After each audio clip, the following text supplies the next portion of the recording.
أهلا بكم في هدى الموجز. أتلى العناوين تضامن مشاهير العالم يتواصل بالإعلان عن مبادرات لدعم ضحايا زلزال الحوز.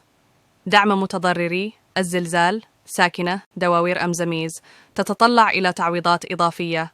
تضامن مشاهير العالم يتواصل بالإعلان عن مبادرات لدعم ضحايا زلزال الحوز لليوم الثامن على التوالي. يواصل نجوم الفن التعبير عن دعمهم وتضامنهم مع الشعب المغربي في المحنة التي يمر منها على إثر الزلزال الذي ضرب إقليم الحوز والأقاليم المجاورة يوم الجمعة 2 شتنبر الجاري، وخلف حصيلة ثقيلة في الوفيات والإصابات إضافة إلى خسائر مادية جسيمة. وأعلن الفنان المغربي سعيد الناصري عن تخصيصه جزءا من أرباح فيلمه السينمائي الجديد نايضة المرتقب عرضه في مختلف الصالات المغربية لفائدة المتضررين من الزلزال في سياق مساعدتهم ماديا لأجل إعادة بناء المنازل، مبرزا أن المرحلة المهمة الآن هي تقديم مأوى لهؤلاء العائلات المنكوبة. من جهتها اختارت بسمة بوسيل الفنانة العائدة من الاعتزال تخصيص جميع مداخيل علامتها التجارية التجميلية لهذا الشهر للمتضررين من الزلزال كخطوة إنسانية منها تجاه أبناء بلدها في هذه المحنة القاسية. وكشف الفنان المصري تامر حسني عن إطلاقه مبادرة إنسانية مع جمعية الهلال الأحمر المصري يهدف من خلالها إلى دعم ومساندة ضحايا زلزال المغرب وإعصار ليبيا، مردفا بالقول: من قلبي كل المواساة لأهالينا في المغرب وليبيا، ومن أرض مصر نقول لكم كل مصر معكم، وخالص تعازينا لأسر الضحايا من أهالينا، وكل الدعاء لعودة وسلامة المفقودين منهم.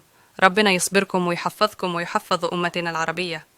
بدوره دعا النجم الأمريكي الشهير ويل سميث جمهوره ومتابعيه على مواقع التواصل الاجتماعي إلى التبرع لضحايا زلزال 8 شتنبر، حيث ظهر في فيديو رفقة كل من المخرج بلال فلاح وعادل العربي يناشدون من خلاله الجمهور من أجل التبرع بالمساعدات الغذائية والمالية والطبية لإنقاذ المناطق المتضررة من الهزة الأرضية. وانضمت النجمة العالمية مادونا إلى حملة جمع المساعدات لضحايا هذه الكارثة الطبيعية بعد أن كشفت عن تبرعها أيضا لفائدة المتضررين، مبرزة أن المغرب يحتل مكانة خاصة في قلبها.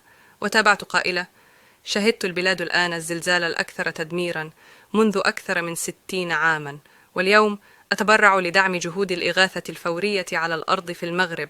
لن أنسى أبدا اللحظات الجميلة التي شاركتها مع الأصدقاء والعائلة على مر السنين في المغرب. مكان جميل وسحري، الرجاء المساعدة بأي طريقة يمكنك. وتحت شعار هنا وطن التضامن والخير، انخرط مشاهير مغاربة في عملية التبرع عبر الحساب البنكي المخصص لصندوق تدبير الآثار الناتجة عن زلزال الحوز، أبرزهم الفنانة أسماء لمنور، نجاة عتابو، الكوميدي يسار، دينا المباركي، حاتم عمور، ابتسام بطمة وآخرون.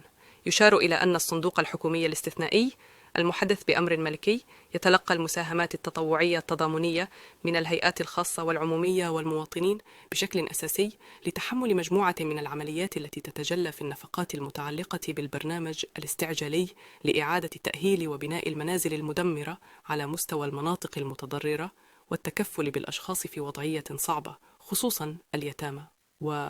دعم متضرري الزلزال ساكنة دواوير أمزميز تتطلع إلى تعويضات إضافية لا ترى غالبية ساكنة دائرة أمزميز الدعم الحكومي المقبل لإعادة إيواء المتضررين من زلزال الحوز كافيا. فبين جماعة أكودار ودوار تكرار بجماعة أسيف المال بإقليم الحوز توحدت المطالب. وترى ساكنة هذه المناطق أن المنازل التي هدمت وتلك التي بقيت على قيد الحياة حتى إشعار آخر تستدعي تعويضات إضافية تفوق ما تم الإعلان عنه. ويقول الحسين أحد سكان دوار تكرار: إن منازلنا قابلة للسقوط في أي لحظة، وترميمها يعني بالأساس هدمها من جديد. ويضيف الحسين في تصريح لهسبريس أن الحديث عن مبلغ 30,000 درهم كمساعدة استعجالية أمر محمود للغاية، وينم عن حرص العاهل المغربي على راحتنا، قبل أن يستدرك قائلا: لكن الإشكال يتعلق بمبلغ إعادة بناء هذا الدمار الذي لا يمكن أن يقف عند مبلغ 80,000 درهم أو 140,000 درهم. نطلب من الملك محمد السادس التدخل المباشر في هذا الأمر والحرص على بناء منازلنا المهدمة التي لن نستطيع بناءها بأنفسنا بهاته المبالغ المقترحة. يورد المتحدث: هذا الأمر أجمعت عليه الساكنة من خلال تصريحاتها المتفرقة لهسبريس، مؤكدة أن تقديم الأموال إلينا بشكل شخصي من أجل إعادة بناء منازلنا أمر غير واضح تماما، كما أن ما نسمعه في وسائل التواصل الاجتماعي قليل للغاية ولا يستطيع حتى توفير المواد الأولية للبناء. الحسين، وهو من أحد كبار السن بتكرار، قال: حاليا لم يأتنا أي شخص ليوضح لنا عملية الدعم هاته ولا حتى طرقها أو كيفية التسجيل فيها. وأضاف لهسبريس: منازلنا هنا غير صالحة للعيش على الإطلاق، فقط المسجد وحده القادر على إيوائنا في الليل، ومرحلة إعادة بناء دوارنا تتطلب مبالغ مالية مناسبة بسبب ارتفاع أسعار المواد الأولية، إضافة إلى سعينا للحصول على منازل قابلة للتصدي لأي خطر زلزالي مستقبلي. ويعيش هذا الدوار بشكل عام على إيقاع حياة جديدة مضطربة، فبين مراقبة المنازل الآيلة للسقوط من بعيد بين الفينة والأخرى والدخول إليها رغم خطر السقوط كحل اضطراري بفعل الحرارة المرتفعة هنا بإقليم الحوز، وهو الحال لدى إبراهيم. يقول إبراهيم لهاسبريس: منزلي قابل للسقوط في أي لحظة، لكن شمس النهار وخطرها على صحة والدي المسن تدفعني إلى الرجوع إليه مرغما. إعادة بناء هذا المنزل يتطلب الكثير، خاصة أن السنوات الطويلة التي قضيناها في هذه العملية عرفت مغامرات مالية وضعت عائلتي على المحك، ومع الزلزال لا أرى مبلغ 80,000 درهم حاجزا لمنعي من الدخول في هذه المغامرات من جديد.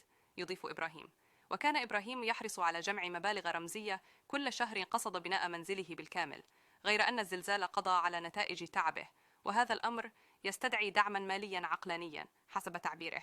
بجماعة ركراكا بمنطقة أكودار تعاد القصص نفسها التي تروى في إقليم الحوز المنكوب. الساكنة تعيش في الخيام والمنازل مهجورة تنتظر إشارة طبيعية لإعلان فاجعة ثانية.